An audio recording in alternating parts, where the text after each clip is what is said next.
Hello everyone, welcome to my channel. I'm Kissy. So today,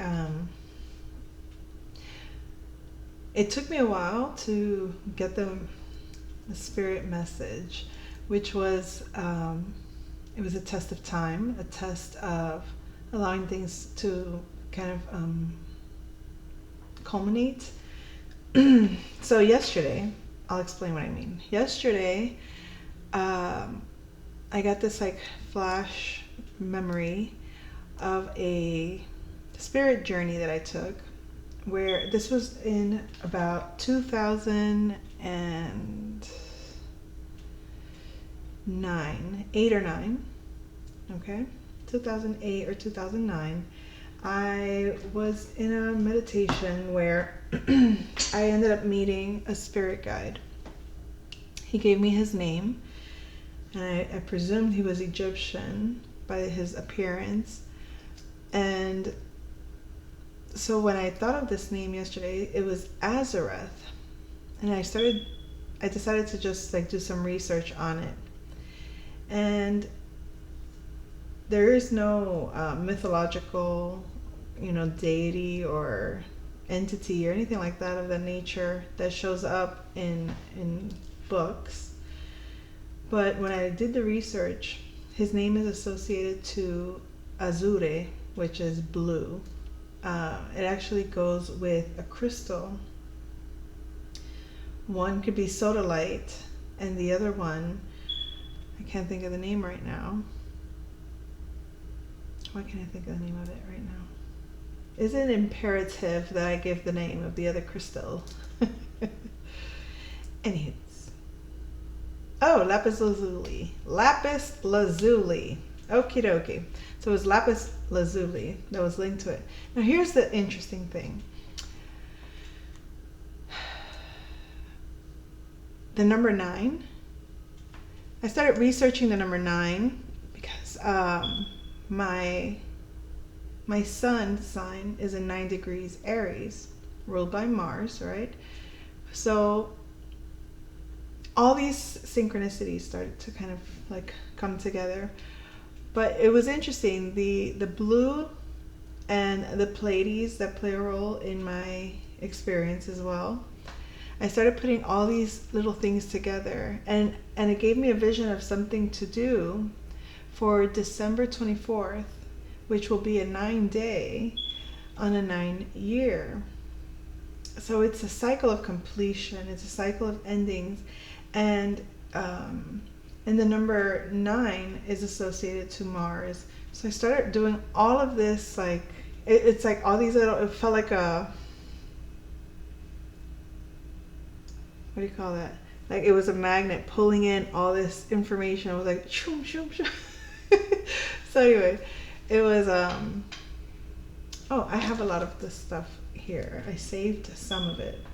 But I do want to share it because I ended up thinking yesterday, I was like, you know what, this is just for me, information just for me, personal information for me.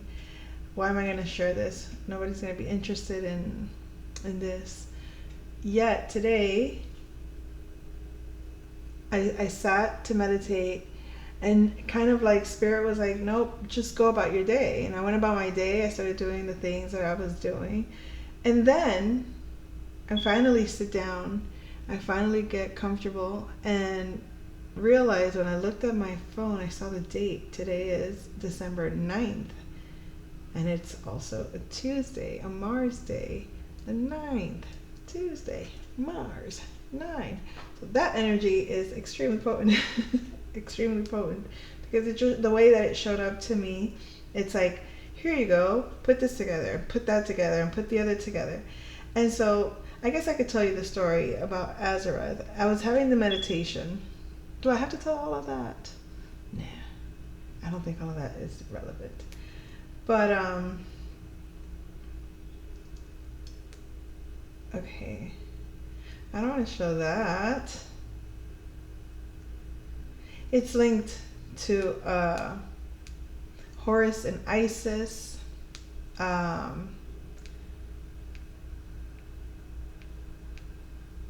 It's linked to Maat. The energies are, I mean, why am I even trying to explain all of this? But here's what was interesting.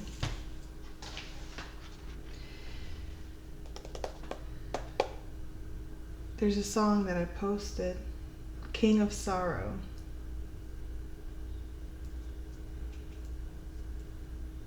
By, I always want to hesitate to say her name. Sade. That song, King of Sorrow, is like the vibe for today that I'm picking up on. If you want to listen to the lyrics or hear the song. But did I have to read the... Okay, and the card for the day is the Two of Cups, Two of Water. And it says, let me read this to you real quick. Two seahorses united, intertwining themselves in harmony with the two forces of nature, yin and yang, feminine and masculine, vowing endless love and forming a single universal heart. Feast and happiness of a great love based on harmony, stage of a friendship, couple, or love affair with mutual understanding, spirituality, and tender feelings of piety and charity. Your love or companionship is beyond the material. It deepens in crystalline and limpid waters where mysticism reaches the highest values. Oath of endless love or friendship. So with all the information in regards to the 9 energy and the even the ritual that was provided to me, it was like it was bringing it all together. Everything up to all the numbers up to the number 9, kind of like all culminating in this final karmic cycle ending. Thank God. It was a humanitarian effort, a humanitarian project that as a collective we were fulfilling to clear our karma and to begin, and by karma we could say, oh, because you did all this stuff. No, it's ancestral lineage, and it's the patterns of the past that are being cleared away. Old patterns of the past that are no longer collectively just so there's probably a reason why I was watching, Lord of Mercy, I was inclined to watch Planet of the Apes, like the whole series. I watched the first one that was done in 2011 with Mark Wahlberg, which is like a remake of the original from '68. So if you don't know Planet of the Apes, the original was that this astronaut goes to outer space and something occurs. They end up, when he lands, all his mates are they didn't make it through the pod. They were in pods, like to stay whatever, I don't know, like a hydropod or something weird. They end up he ends up landing on a planet of apes. So when he gets to the Planet of the Apes, he's in prison. It's like the roles reverse. He's being treated like an ape, and the apes are taking over like a whole government and whatnot. So eventually he plots his escape, and when he finally crosses the place where they tell him don't go there, that's the forbidden land or whatnot, he's on an ocean where all you see is the head of the Statue of Liberty.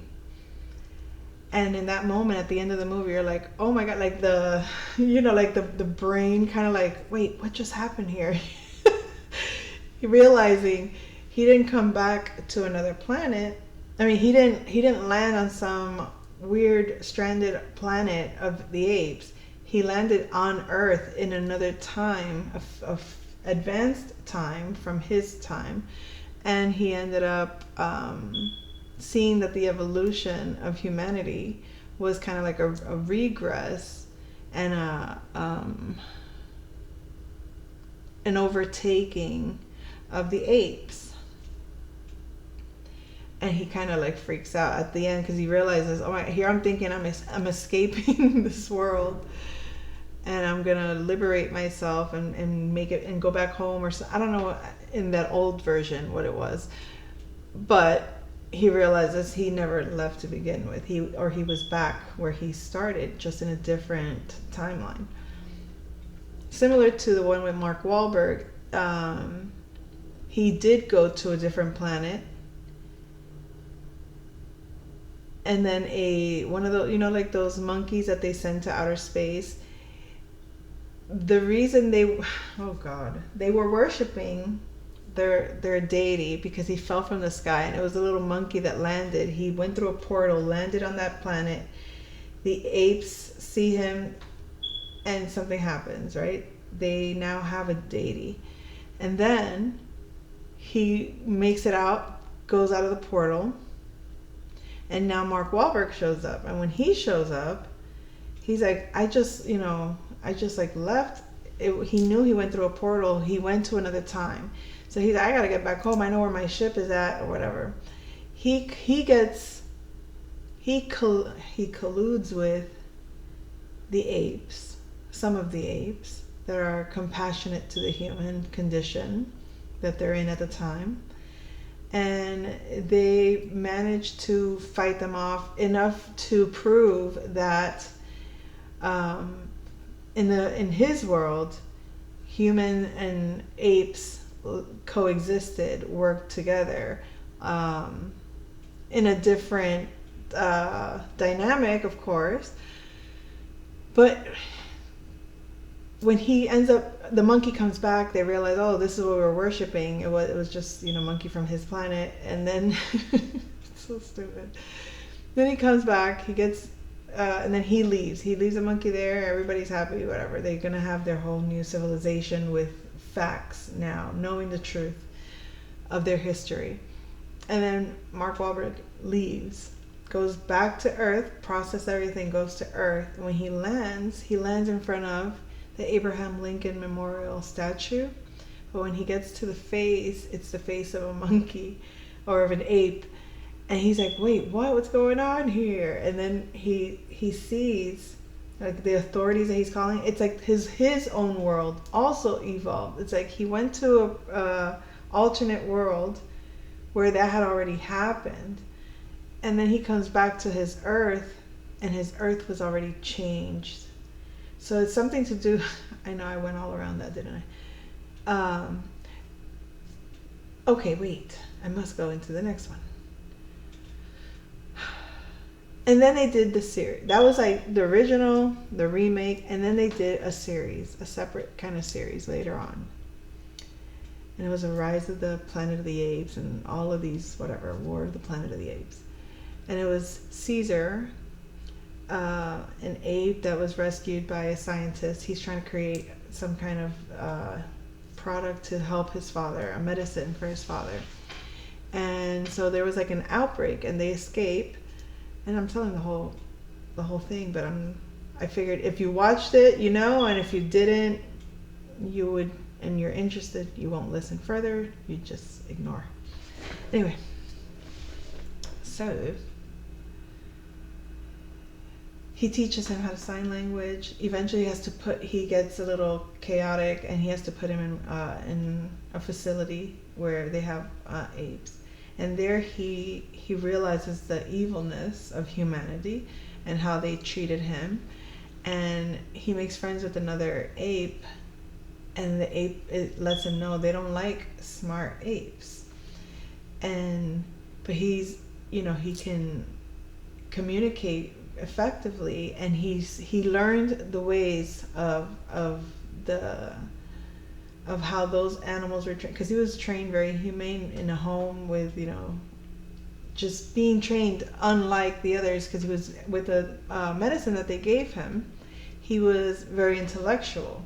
But the whole point that I want to make is eventually the humans, I'm not going to say it, but anyways, the whole point that I even brought that up is, do you see how they make movies to talk about what they're really talking about is our own uncivilized natures, humanity's uncivilized nature. So someone who considers themselves civilized would look at society the part of society that's uncivilized, and characterize it as these apes that intelligence is put into them because it's not part of their nature.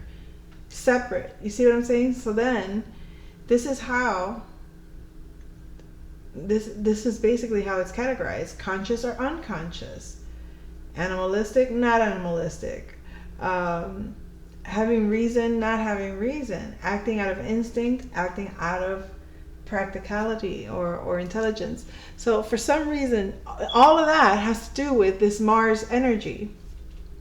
Mars acts in aggression. Mars can act very defensive and protective and war, right? So it's a war of power. It's a war of who's going to be in control, who's in charge, what, you know. But the moment you're in a threat, the moment you feel that you're threatened, you're already showing a lack of authority in yourself. So I think that those are realities that are created by individuals who only look at things. I don't know if that's how they actually see the world, or do they just divide to conquer?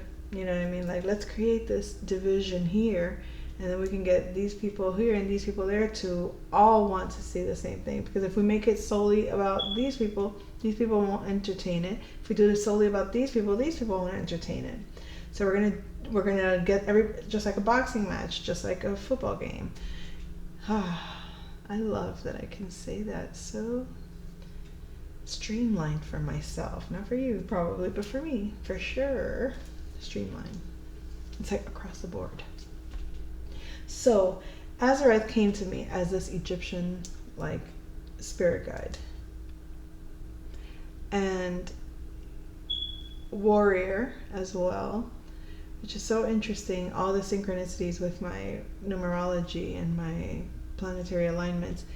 But to see, it took me way back to 2000, what did I say? 8 or 9, right? Was it 2008? Yes, it's definitely 8 or 9. And it's almost like letting me know, oh, this is where your spiritual journey, this current one, this cycle that's ending, this is kind of where it started. It was when we were opening your third eye to communicate with higher consciousness, when we were opening your third eye to understand the connection of your intuition and trusting what the downloads you're receiving, the images you receive, the messages that you get, knowing, trusting, understanding that you are being guided outside of yourself, energetically speaking. Whereas prior to that, it was kind of looking outside of myself, wondering, can you tell me? Do you see anything? Is there something that I like, not knowing who I am? You know what I mean? In that sense, like, wait a second, hold on a second.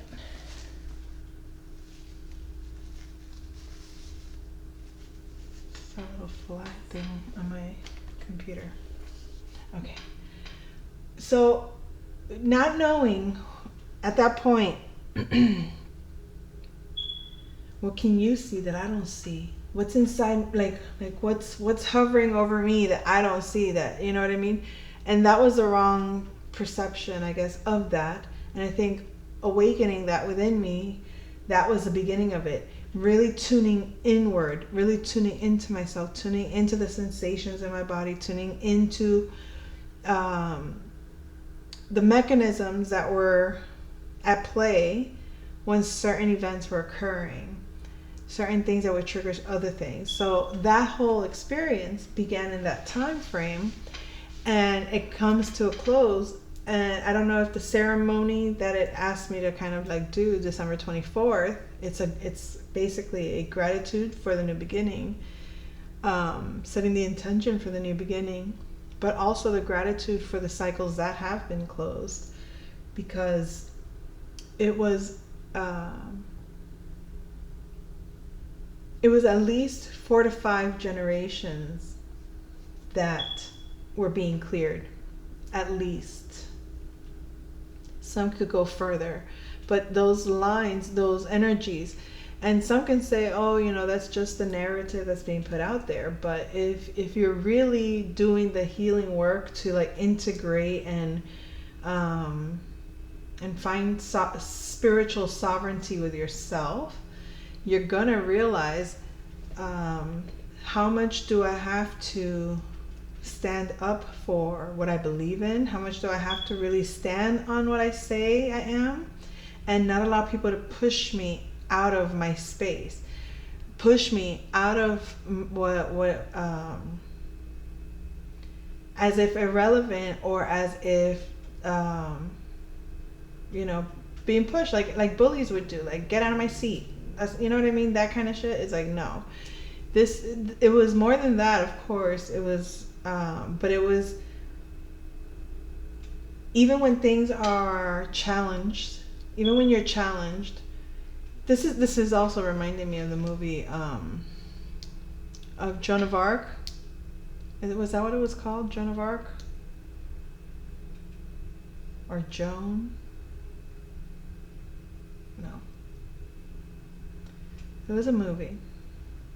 And there was a movie. But it's the story of Joan of Arc, but it's a modernized version of it. And I remember how in those times they would try to prove your convictions. Like, I will burn you at the stake if you don't denounce your spiritual authority that you claim to have, that it isn't the one that we tell you to follow. And it's like, no, we're not going to do things by, and some people, even with King Henry VIII, I think it was not Cromwell. Was it Thomas? No, wait, what was his name? He had his spiritual, he was like his teacher. He was the guy that taught him growing up, taught him philosophy, strategies, all this. He was his tutor. Lord Cromwell, not Cromwell, I keep saying Cromwell. All right, doesn't matter. This guy he knew him to trust his religion, and when he wanted to do the Reformation and change it so that he can get away with doing what he wants without deferring to someone like the authority of the emperor, was it the Roman? Why am I so brain fogged right now? You know what I'm saying. What I'm saying is, the king didn't want to relinquish his power to the Roman emperor. He decided to change the religion of his country simply because he's the king. So he did everything, no matter what it was, to get his way. But he also expected everyone else to do that. But when his priest didn't want to denounce the guy that he knew, because he knew I took a vow, and I know this to be the truth. You can't ask me to change it just because it's what is convenient for you right now. And he was so angry at him. He was like, no, like, denounce it. He tried everything he could to, he didn't want to, but eventually had to prove a point. Like, I'm the king, so guess what? If everybody else has to die, if they're not going to take the oath, then I guess you're going to die too. And he was hoping that he wouldn't put himself through that. Just say it. Just do what you're supposed to do so we don't have to kill you. But they killed him. Similarly, when you debate with your child that doesn't want to do what you ask them to do, even though it's their position to do it, not because of your ego. Quickly, I changed it to a personal situation, didn't I? But I'm giving examples, real life examples, because this is all that energy that was, Parents don't want to punish a child. Parents don't want to give a consequence. At least not all that I know of. I don't. Let me speak for myself. I don't like doing that. I guess maybe that's what fathers are for. But for me, it's like, I would hope that you adhere to the rules because the rules are in place, because they're good for all of us. This isn't for me. Do this because I said so, because I'm me and I just feel like being me. No. This isn't, go do this for me. This is do this because you're the one that did that. If you made a mess, clean it. If you did wrong, apologize. If you made the mistake, acknowledge it. If you want to be respected, respect. And that was the main message that was coming through from why did I even get into the whole Joan of Arc? Oh yeah, that authority, a force. It's like a force, like do my will because my way is the right way. But your way, if it's only right for you, and it means hurting others to the detriment of hurting people that you care for, then it might not be the right way. It might not be the best way. It might not be. If it means survival for all, and we just gotta go in there and do what we gotta do because it's this or the consequence is far worse, then yeah, you do that. But if it's not that case, then you should be able to come up with a solution that works for everyone. Like, you can live in peace amongst your people. But if your people, what was I going to I was going to say something about that. Yeah, there was a conversation about, going, like, being in a territory that's not yours, for example. Like, going to a new country or going to, being at a new job or in a school or something. And you feel off, like, you don't feel like this is your vibe or you feel out of place.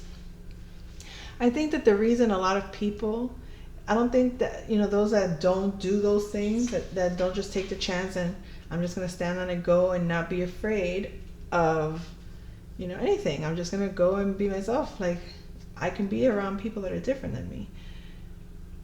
I don't think that's the issue for the most part. I think the bigger issue is you can stand on your own, but if you go to a place where you can't really determine if the other person, have you ever tried talking to a person that's really not rational, like dangerously irrational, provocatively irrational? It's like, it's dangerous territory. It's like if you can't reason, then you're in dangerous territory. If you cannot have a conversation without it being hostile, then you got to be cautious that it's going to lead to violent situations in some way or another, aggressive behavior. But it's like, how do you have the conversation if every word that comes out you're getting pushback? Like, that's not easy grounds to walk on. I used to naively want to, no, we can do this, we can do that, and granted, you can see a certain element and be like, okay, I'm not going to do this, I'm not going to go there, or I'm not going to put myself in that kind of danger. But if it looks fairly normal and then you end up bumping heads or something with someone that you would presume to be rational, an adult individual, only to deal with their very, very hurt inner child, that very hurt inner child can act out in ways in an adult body